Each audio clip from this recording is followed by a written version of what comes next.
tallaabooyinka uu maro marka uu qofku dhimanayo. qof baa tusaale ahaan shaqadii ku jira shaqaynaya, laakiin hal mar ayaa qofkii waxa qabanaya xanuun degdeg ah. kadib qofkii wuxuu noqonayaa qof bila awooda oo loo soo gurmanayaa sidee tahay iska waran.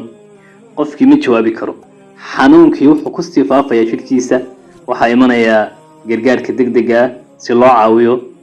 dadkii ayaa ku soo aruuraya balse waxay ugu qabtaan, laakiin ma awoodaan, waxba ma awoodaan. waxaa ku bilaabmaya xaaladda marka la joogo sakaraatul mawt. xanuun daran jirka oo dhan ayuu gaadhayaa xanuunkaasi. nebigu wuxuu yidhi sallallahu alayhi wasallam, laa ilaaha ila allah inna lilmawti sakaraat. waqtigaas waxa qofka daciifaya jirkiisii, dadkiina waxba uma qaban karaan. isla waqtiga waxaa imanaya malaa'igtii. malaa'igtu waa laba mid.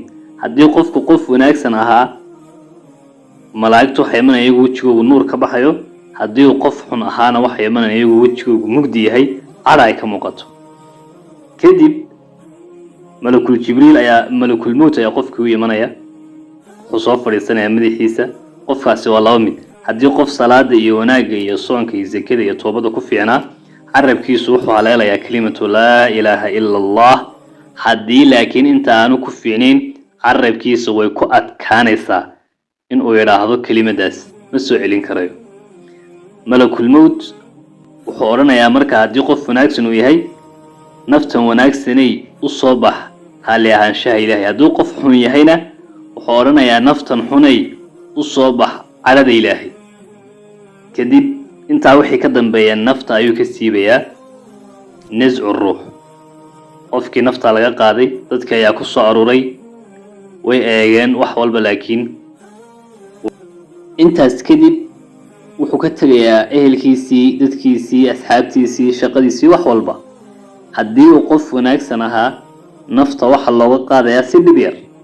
haddii uu qof xun ahaana, nafta waxa looga siibayaa si daran oo adag. marxaladda afraad, nebigu wuxuu yidhi sallallahu alayhi wasallam, qofka marka ruuxda laga qaadayo nafta, indhaha ayaa sii eega. waa sababta qofku marka uu dhinto indhihiisu u kala furan yihiin. kadib malaa'igtu waxay bilaabaysaa inay ruuxdii qaado oo ay geyso samada. marka ay qaadayso, hadduu qof wanaagsan ahaa, mu'min ahaa, waxa ay ku qaadaysaa shay ay jannada ka keentay. waxaana ka soo baxaya ur wanaagsan oo aada u udgoon.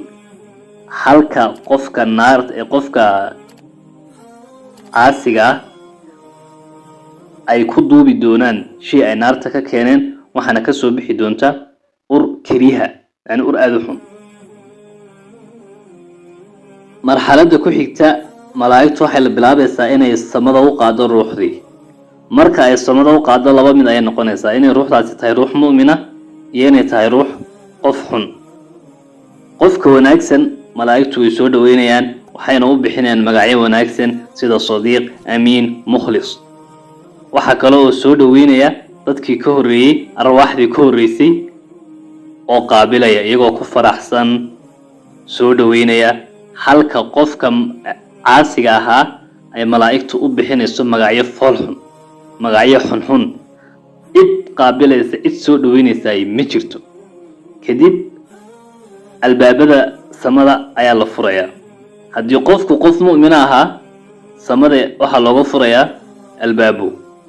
ama malaa'igtuna ku soo dhaweynaysaa, sidoo kale arwaaxduna ku soo dhaweynayaan ilaa as-samaa as-saabica.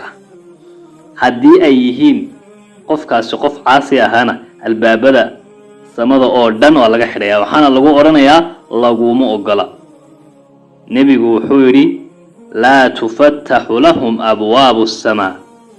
looma furayo albaabada samada.